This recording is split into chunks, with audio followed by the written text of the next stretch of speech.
طيب، بسم الله الرحمن الرحيم. نبدأ نكمل بقى على بركة الله اللي احنا عملناه في الشبكة بتاعة المايه.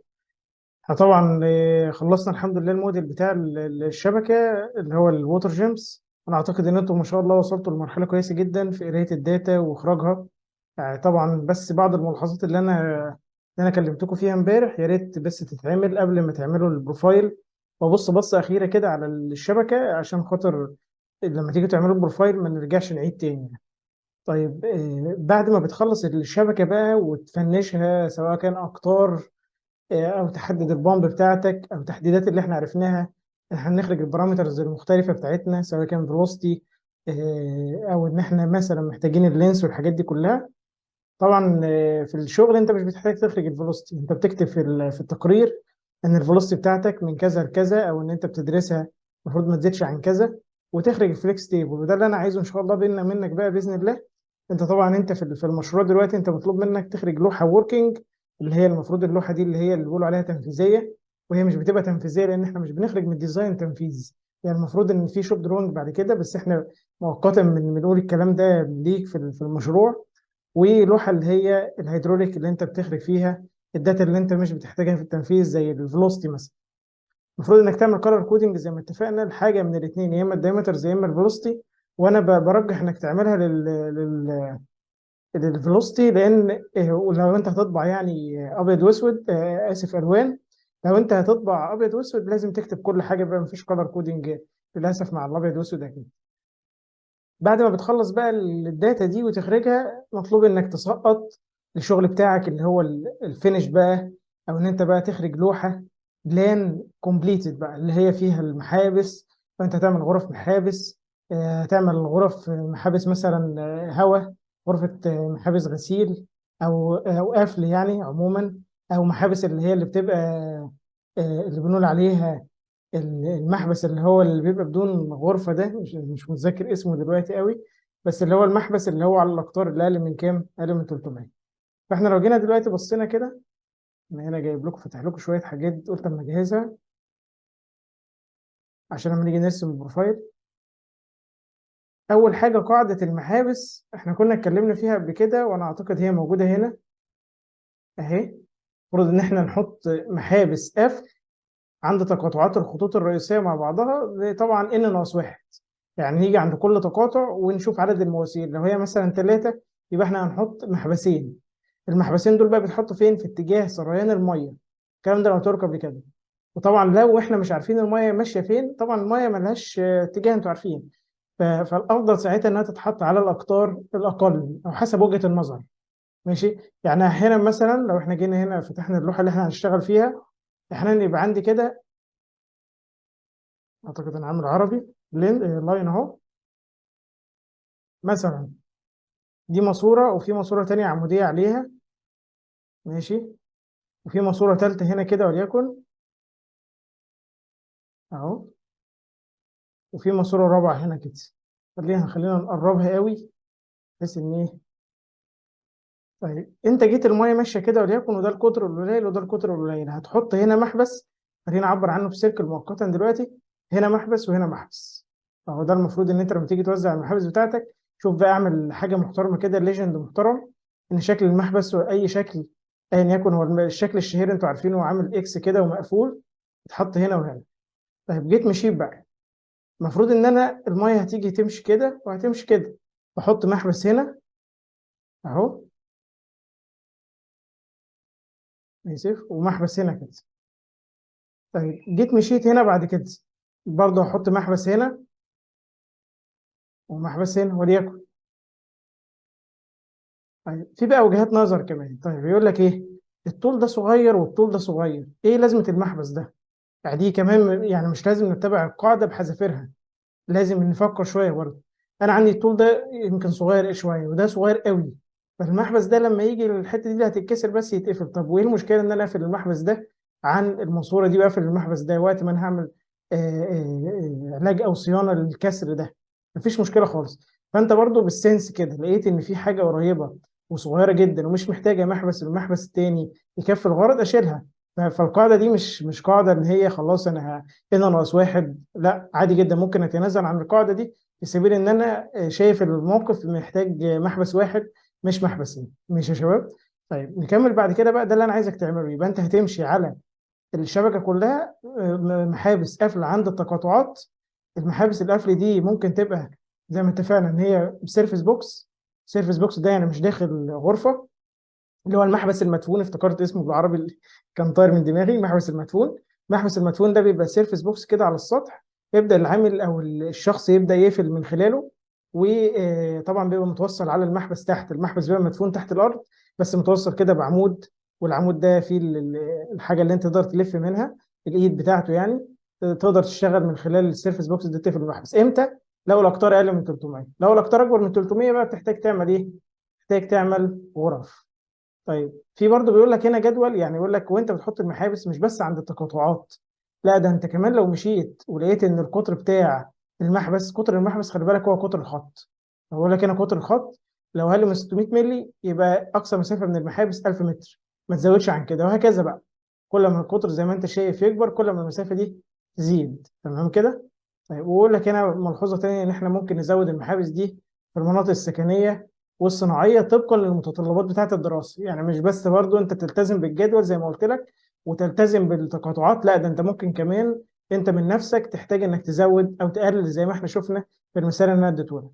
محابس القفل بقى في لها انواع، في جزره، في بوابه اللي هو سكينه. يعني ما تجيش تقول بوابه وواحد يقول لك نوع تاني سكينه، هما الاثنين واحد. الفراشه والكره. طبعا كل محبس من دول انت لو قرات بقى في الكود هنا تلاقي ان كل محبس من دول بيتواجد حسب القطر بتاع الخط. يعني الجزر ده غالبا هتلاقيه في البيوت، انت عارفه اللي هو اللي له يد كده، ده هتلاقيه في البيوت غالبا في المدخل بتاع البيت، مش موجود في الشبكه عموما يعني. في الشبكه بقى بتبدا الدنيا تظهر البوابه اكتر في الاقطار، وانت هتظهر عندك البوابه كتير. وده محبس مدفون زي ما اتفقنا، اللي هو من 100 ل 250. اكتر بقى من اكبر منها يساوي 300 بتبدا بقى الفراشه والكره تظهر، وخصوصا الفراشه. الكره بتظهر اكتر في الاقطار الكبيره زي ما انت شايف اللي هي اكبر من 1000 مللي يعني. فبيقول لك المحابس دي ممكن تبقى ظاهره على سطح الارض او مدفونه. يعني ممكن تبقى ظاهره او مدفونه، ده الاشهر. او تبقى داخل غرفه، بس الغرفه دي بقى بتتعمل امتى؟ بتتعمل اقل من 300 مللي. خلي بالك برضو بعض الاحيان ممكن انت تلاقي في بعض الكومباوندات او بعض الاماكن تلاقي ان المحابس موجوده على اقطار 110 مللي ومحطوطه داخل غرفه.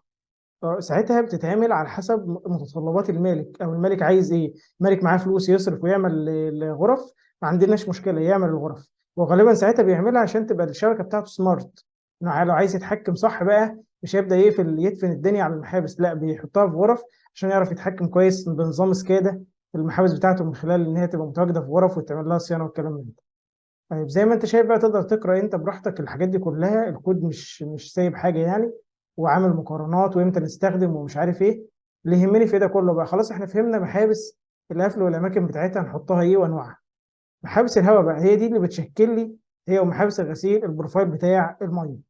يعني احنا في البروفايلات او في الشبكه لازم نغسل الشبكه ولازم نفرغ الهواء من الشبكه، واحنا بنملى الشبكه بتاعتنا فيه هواء، فالهواء ده لازم يخرج، فيخرج عن طريق محابس الهواء.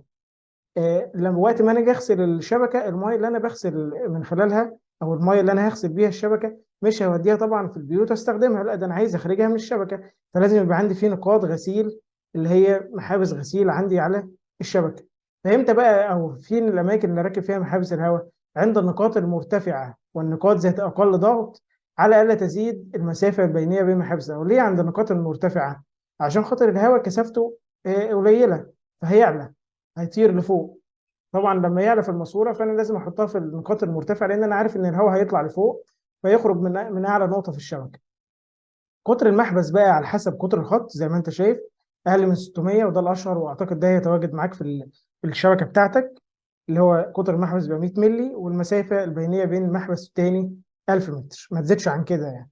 طيب بقيت بقى الحاجات اهي زي ما انت شايف، كل ما القطر يكبر كل ما قطر محبس الهواء يكبر طبعا، لان كميه الهواء هتكبر اكيد، والمسافه البينيه ايه بتزيد برضه. طيب يجي هنا بقى يقول لك ايه؟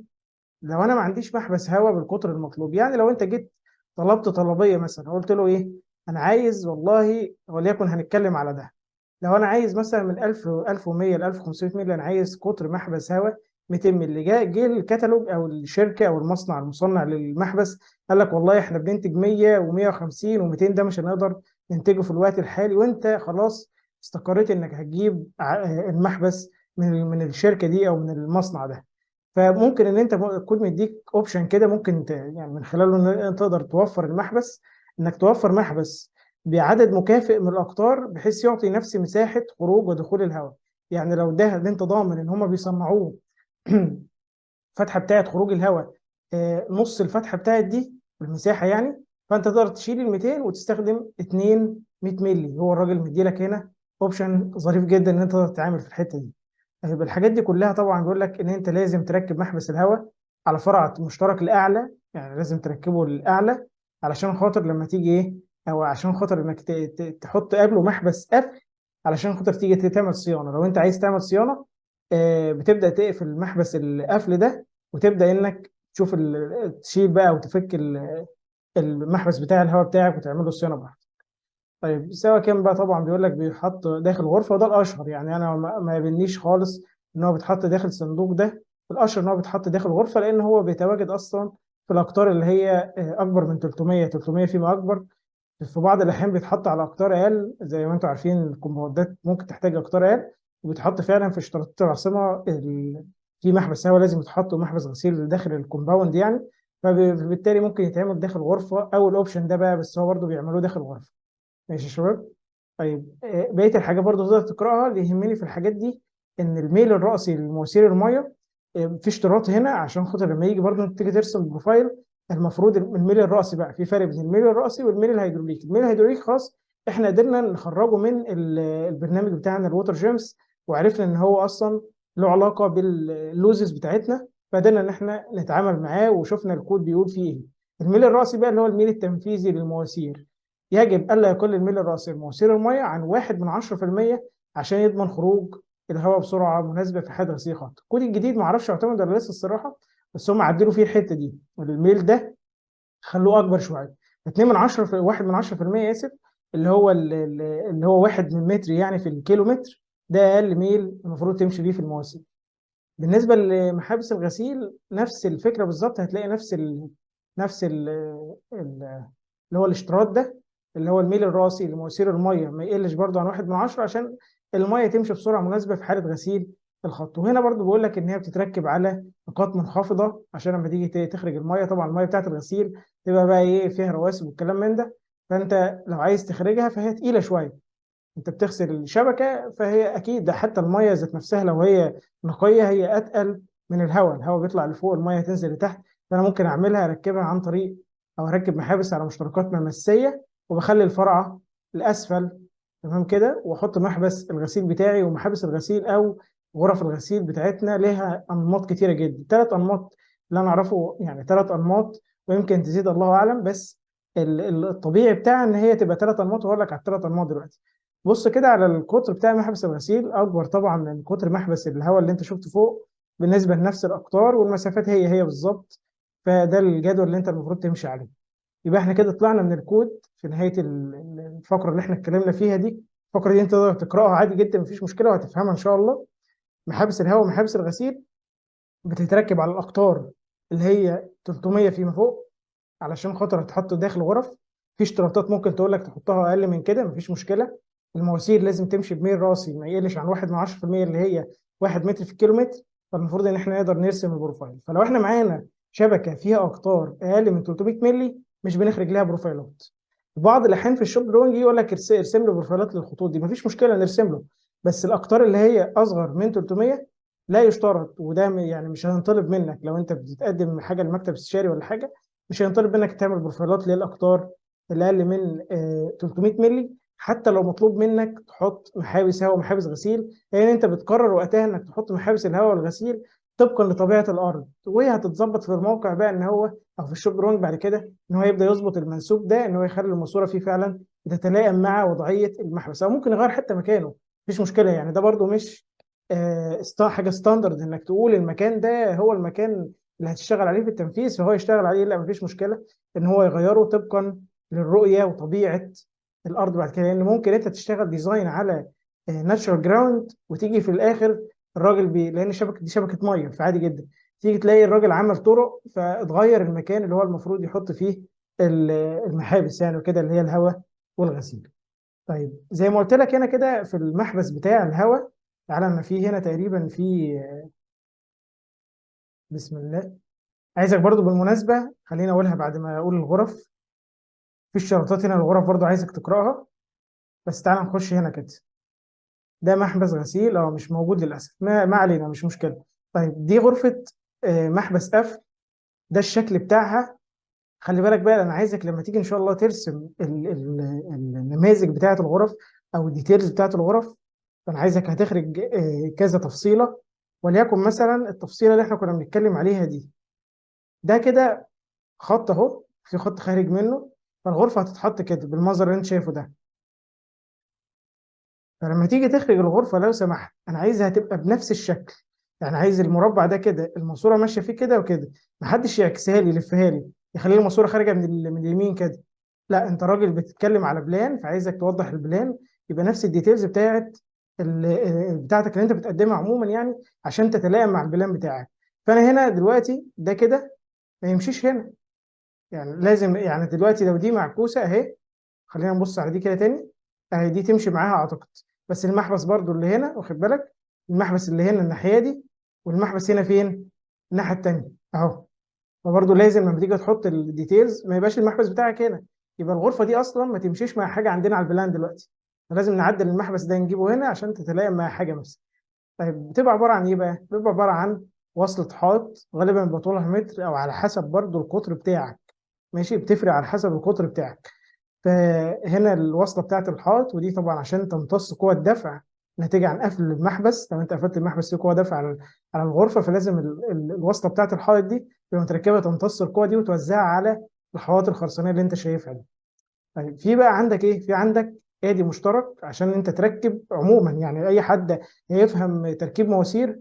انا عايز اركب الفرعه دي على الخط الرئيسي ده، فلازم اعمل مشترك. المشترك ده بيبقى قطر الخط الرئيسي على قطر الخط الفرعي. ان مش لازم يبقى ايه، يعني مثلا لو ده 200 وده 110، مش لازم يبقى 200 200 وارجع اركب ريديوسر. لا، في مشتركات بتبقى 200 على 110، يعني في مشتركات بتقلل القطر، وفي مشتركات بتبقى نفس اللي هي الايكوال تي، تبقى نفس القطر ده هو نفس القطر ده. فانا ممكن اجيب مشتركات عادي جدا تسمح ليا بكده، واركب الخط بتاعي عليها. وابدا بقى احط ايه. انا دلوقتي حطيت المحبس هنا اهو، وادي حطيت المحبس هنا اهو. احط بقى ايه؟ وصله الفك والتركيب. ماشي، مفيش مشكله. وصله الفك والتركيب بتاعي عشان طبعا لو انا عايز افك المحبس ده كده واعمل له صيانه ولا حاجه، فابدا ان انا عن طريق وصله الفك والتركيب دي بتسهل عمليه ان انا اشيل المحبس ده واعمل له الصيانه بتاعتي. طبعا بتبقى في حاجه هنا اسمها صم، لو في ميه اتسربت من هنا في اي حاجه اثناء ان انت بتفك طبعا الحاجات دي، فبتبقى في ميول كده في الغرفه ناحيه الصمب دي عشان تجمع الميه. وبعد كده لو انت شايف السلم اللي هنا، هي بتبقى تحت الغطا بالظبط. الراجل بيروح رافع الغطا وجايب عربيه اللي هي بتشفط الميه دي، تبدا يسحب الميه من الصمب ده. ماشي يا شباب. وهنا برضو نفس الحكايه، وسط حائط. اللي بره دي بقى اسمها وصله مرنه، علشان خاطر انت عارف طبعا الديفرنشال سيتلمنت او الهبوط اللي هو المختلف عن المكان ده عن المكان ده. لو الغرفه دي هبطت والدنيا ثابته، التربه حواليها ثابته، فالحته دي كده الماسوره دي هتتكسر. طبعا الماسوره انها تتكسر دي حاجه صعبه جدا او حاجه وحشه جدا. فاللي يتكسر افضل هي الوصله المرنه الصغيره اللي انت شايفها دي، تتكسر بعد كده تتصلح مفيش مشكله. انما الماسوره تتكسر لا، مبقاش كويسه يعني. ماشي. فده يعني عموما ده غرفه محبس قفل، مفيش فيها اي مشكله. لو سالت في اي حاجه سهله، ما عندناش فيها مشكله. غرفه الهواء بقى مش معايا ديتيلز ليها للاسف دلوقتي، هبقى ابعتها لك. هي بتبقى عباره عن ايه؟ غرفه الهواء بتتركب على خط، يعني انا مش محتاج الخط الفرعي ده، انا محتاج بس خط رئيسي. الخط الرئيسي ده هبدا اركب عليه مشترك لفوق زي ما احنا قلنا. يعني المشترك زي ما انت شايفه كده ماشي الناحيه دي، لا، انا عايز الحته اللي هي طالعه منه الناحيه دي اللي فوق، عايزها لفوق بقى راسي بشكل راسي. وراكب عليه محبس من دول، محبس بوابه. خلي بالك الرمز ده محبس فراشه، يفضل يتعمل مع الفراشه. ماشي. او بوابه، اسف، ده يفضل يتعمل مع البوابه صح. فانا هركب المحبس البوابه بتاعي فوق وانا بقول بوابه هنا علشان انا تعرضت اكتر للاقطار اللي اقل من 600 زي ما بقول لك. فهي بتبقى عندي قطر المحبس اصلا 100 مللي اللي هو بتاع الهواء، وبالتالي هيركب معاه محبس 100 مللي زيه بالظبط. فانا هركب هنا مشترك، وليكن انا عندي قطر الخط ده 500، فانا هركبه 500 على 100. اللي طالع ال 500 على 100 ده يتركب عليه محبس قفل 100، ومحبس هواء 100 بس كده. هي دي التفصيله.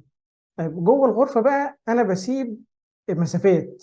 المسافات دي انا عارفها، يعني هنا مثلا من هنا، من الناحيه دي لحد الجدار بتاعي، من نهايه الماسوره للجدار 40 سم، ما تقلش عن كده. ماشي. عايزين الحاجات دي برضو، لو انتوا مش عارف برضو الناحيه 40 سم كده 80. طب عايزين الحاجات دي وانا مش عارف اعملها، بص اهي. اخر قطعه في الغرفه والجدار 40 سم. الرسم السفلي اللي هو ده، واخر حاجه في الغرفه او اللي هو البطن بتاع الغرفه يبقى 40 سم قاع الغرفه. الراسم العلوي للماسوره اللي هو ده، والحته دي كده اللي هي اعلى الغرفه، سقف الغرفه متر 20. تمام كده. جانبي الماسوره وحوائط الغرفه 40 و80، وتبقى 40 الناحيه دي و80 في الاتجاه الكبير ده. يبقى انا بسيب 80 سم هنا و40، عشان لو احنا عايزين نحدد الابعاد بتاعه الغرفه مظبوط. ما يهمنيش سمك الجدار الخرساني، لان طبعا ده يتوقف برضه، خصوصا في محابس الغسيل انشائيا، بيتوقف على الرجل الانشائي اللي بيصمم غرفه الغسيل مثلا. انما هنا ممكن تبقى سهل ان انا اعرفها، او برضه تصميميا بتبقى مع الوقت ايه، على حسب التربه والكلام ده برضه، بس اكيد في ارقام بتتكرر. انما الغسيل لا، لازم يدرس قوه الدفع اللي جايه نتيجه قفل المحبس وقت الغسيل، فيدرس الجدار ده ممكن يبقى بكام. ماشي يا شباب. طيب بالنسبه لي هنا برضه ما انساش، يعني انت هنا بتقول لي متر 20 من هنا، من الراسم العلوي اسف، لحد هنا كده. طيب افرض بقى انت المشترك طالع معاك وحطيت المحبس وحطيت محبس الهواء. محبس الهواء ده والمشترك ومحبس القفل، لو عاليين قوي والمسافه دي اقل من 40 سم، لازم تعلي او لازم تكبر الدبس بتاع الغرفه. ودي مش بتحصل في الميه عموما. يعني ما قابلتنيش في الميه قبل كده، ممكن تقابلنا في الاقطار الكبيره قوي، بس زي ما بقول لك اكتر حاجه بنتعرض ليها الاقطار الصغيره. فهي بتظهر اكتر في خطوط الطرد بتاعه الصرف الصحي، لان المحبس اللي هو بتظهر اكتر كمان في غرف الغسيل، اسف، غرف الغسيل تبع خط الطرد بتاع الصرف الصحي. لان فيه محبس قبل كده، وهوريك دلوقتي غرفه الغسيل، بيبقى عالي، بيبقى عالي جدا، ارتفاعه كبير، فانت تحقق المتر 20 دي ما ينفعش، لازم تحقق 40 سم فوق المحبس ده. ماشي يا شباب. طيب دي كانت غرفه القفل. وغرفه الهواء هبعت لكم شكلها زي ما قلت لك، بسيطه جدا مفيش فيها مشكله. التفصيله بقى بتاعت غرفه الغسيل ده معايا ليها PDF اهو. ده نمط من ضمن الانماط بتاعت غرفه الغسيل. ادي الخط بتاعك ماشي اهو، انت عايز تغسل فبتعمل مشترك اهو، وتاخد منه قطر كده بواسطه فك وتركيب ومحبس، وحاجه اسمها آه الداك فوت البو، وعليه اند كاب كده، اللي هو بالعربي لو احنا عايزين نترجمها ترجمه حرفيه، كوع رجل بطه، للاسف اسمه كوع رجل بطه. واهو هوري لك بالانجليزي، فين اهو داك فوت البو اهو 90 درجه، وبيتركب عليه بلانك فلانج كده، او اللي هي بنسميها طبه، او الاند كاب يعني. فالراجل بيعمل ايه بقى وقت الغسيل؟ انا دلوقتي عايز اغسل الخط ده، فهيجي هنا يغسل من الناحيه دي كده، يروح قافل المحبس ده عشان الميه تخرج بقى، يقفل المحبس ده اللي معاه وصلة فك وتركيب. قفل المحبس ده خلاص، الميه ايه هتخرج من هنا، ويفتح المحبس ده. طب الميه هتخرج ازاي؟ انا ببقى شايل الطبه. بيجي هو الراجل هنا عن طريق الغرفه دي ينزل الخرطوم بتاعه اللي بيسحب بيه، يجيب عربيه ويروح مركبها على الكوع الرجل بطه ده، ويبدا يسحب الميه بقى بالعربيه دي. فده نمط من ضمن الانماط الشائعه. وزي ما انت شايف كده بنسيب 40 سم اهو ما بين ال القطعه بتاعتي والجدار. فده نمط من ضمن الانماط اللي انا اقدر من خلالها اسحب ميه الغسيل. هي مجرد عربيه بتيجي، وزي ما انت شايف محبسين قفل وقطعتين فك وتركيب، مفيش فيهم مشكله اللي اتكلمنا عليهم. وهي بس الحته الزياده، الكوع الرجل بطه ده، والاند كاب اللي عليه او الطبه اللي عليه، يفك الطبه ويركب ويبدا ان هو يسحب. في نموذج تاني مش معايا دلوقتي بس هقول لك عليه، نفس الشغل ده كده، بس بدل ما هو يقفل بالكوع ده والطبه، بيبدا يعمل غرفه زي غرفه تانية كده، يعني غرفه تبقى غرفه مزدوجه، في جزء في حائط خرساني هنا كده، ويروح مكمل عامل جزء صغير هنا كده بيسميه الصنب التجميعيه للميه بتاعتنا. يروح مدخل الماسوره هنا وقافلها بطبه هنا كده، ويفتح الطبه دي وقت ما يجي برضه يغسل الميه. المحبس ده مفتوح، الميه تروح داخله في الصنب دي، تملى الصنب دي، وبرضه من فوق بعربيه يدخل الخرطوم في الصنب بقى مفتوحه، يبدا ان هو يسحب الميه منها. ده نمط من ضمن الانماط، بس اكيد نمط مكلف اكتر، لان انت بدل ما بتعمل غرفه بالابعاد اللي انت شايفها دي، ده انت بتزود في الابعاد بتاعتها وتعمل زي غرفه جنبها كده او حاجه صغيره جنبها كده اسمها صمب، تبدا تجمع الميه بتاعتها. طبعا الصمب دي اكيد عشان خاطر برضه لو حصل هنا اي تسريب يبدا ان هو يتجمع هنا ويبدا يخرجه بعد كده. فبالنسبه لي الغرفه دي ما فيش فيها مشكله، والغرفه التانيه ما فيش فيها مشكله. طب النمط الثالث بقى، النمط الثالث ان انا هعمل الغرفه زي ما هي كده برضو، هشيل استغنى عن الكوع الرجل بطه والاند كاب، وابدا اخرج الماسوره دي اركبها على مطبق، تتوصل على مطبق. وقت الغسيل الميه تخرج، قافل المحبس ده طبعا زي ما احنا عارفين، الميه تخرج منها تروح على المطبق بتاع الصرف الصحي او الاستورم. طبعا الطريقه دي بيئيا اتمنعت دلوقتي، يعني هي طريقه من ضمن الطرق ان انت تستغنى عن او ان انت تسرب او ان انت تخرج ميه الغسيل من شبكه الميه وقت الغسيل، بس الطريقه دي بيئيا يعني مش مستحبه يعني. وبالتالي احنا بنبدا نستخدم دي او الايه، او الطريقه الثانيه ان انا اعمل صمب او ان انا اعمل غرفه ثانيه جنب الغرفه دي كده وابدا اجمع فيها الميه. لحد دلوقتي في مشكله عند حد؟ تمام يا باشمهندس. طيب تمام. طيب بالنسبه لي كده دي ديتيلز، عايز اشوف بس احنا كده مش باين عندي للاسف، احنا كده بقالنا قد ايه؟ طيب مفيش مشكله نكمل. طيب كنت عايز اقول لكم برضو هنا على حاجه واحنا بنعمل البلان بتاعنا. طبعا احنا ما عندناش ري، اعتقد ما عندناش ري في الكومباوند ده. ولو عندنا المفروض تتبع القواعد اللي هنا برضو، وهي مش قوي يعني مش بنستخدمها قوي، لان برضو في حاجات للري تبع الراجل بتاع الزراعه، لازم يقول لك على متطلبات معينه، ولازم انت تروح لكتالوجات. طبعا ما بيبقاش في حنفيات والكلام من ده، هي بقى سبرينكلرز ودريب لاين وحاجات من دي. فيعني ايه دي مش هنستخدمها معانا دلوقتي. احنا هنستخدم طبعا دي لان احنا معانا شبكه كومبايند، فلازم نحط حنفيات حريق. فبعد انت طبعا ما عندكش محبس تخفيض ضغط دلوقتي، ولا عندك محبس عدم رجوع ولا الحاجات دي، بس اقراها برضه، عايزك تقراها من الكود وتعرفها. الحاجات اللي معانا زي احنا خلاص احنا وزعنا محابس القفل علشان نعمل اللي هي القاعده بتاعت ان ناقص واحد. وهنحط غرف، سواء كانت بقى هنقول ان دي غرف يعني المحابس دي واحنا بنحطها على البلان زي ما اتفقنا، ممكن احنا نحدد انها غرفه، او ممكن نقول لا الاقطار دي اصغر من 300 فاحنا هنسيبها محابس زي ما هي كده. هنا مثلا مش هنحط لها غرفه، تبقى محابس مدفونه بس. واقدم تفصيله للغرفه دي واقدم تفصيله للمحبس المدفون تفصيله عامه. طيب بعد كده احط غرف الهواء والغسيل. غرف الهواء والغسيل ما ينفعش احطها على البلان او اماكنها على البلان قبل ما ارسم البروفايل. فلازم ارسم البروفايل الاول، احدد مكان هواء وغسيل فين، وابدا بعد كده ايه، ان انا تقريبا ناقص 10 دقائق كويس. هنفصل ونبدا زوم تاني نعمل فيه البروفايل بقى، احنا طولنا للاسف في الحته دي. فحدد اماكن غرف الهواء والغسيل بناء على البروفايل، وابدا ان انا اوقعها على البلان طبقا للستيشنز بتاعتي. ماشي يا شباب؟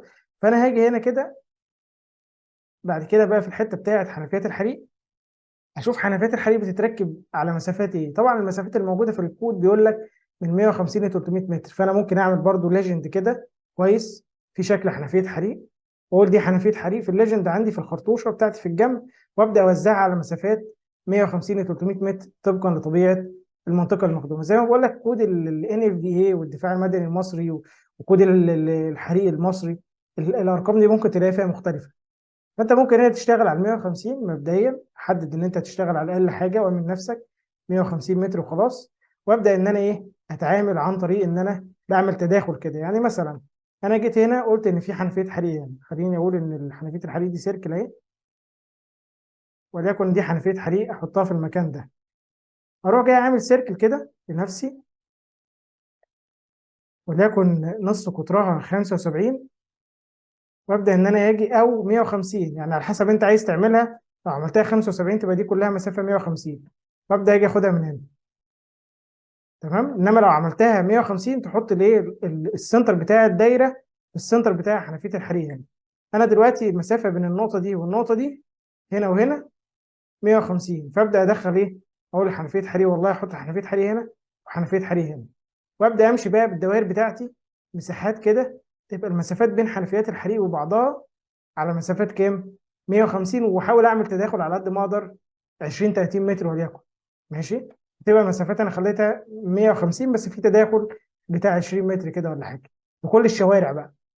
يبقى انا هعمل البلان بتاعي يبقى عليه كل المحابس، عليه حنفيات الحريق طبقا للمسافات اللي انا هوزع بيها. اعتقد الكلام ده مفيش مشكله ان شاء الله ان انتوا تعملوه، سهل جدا.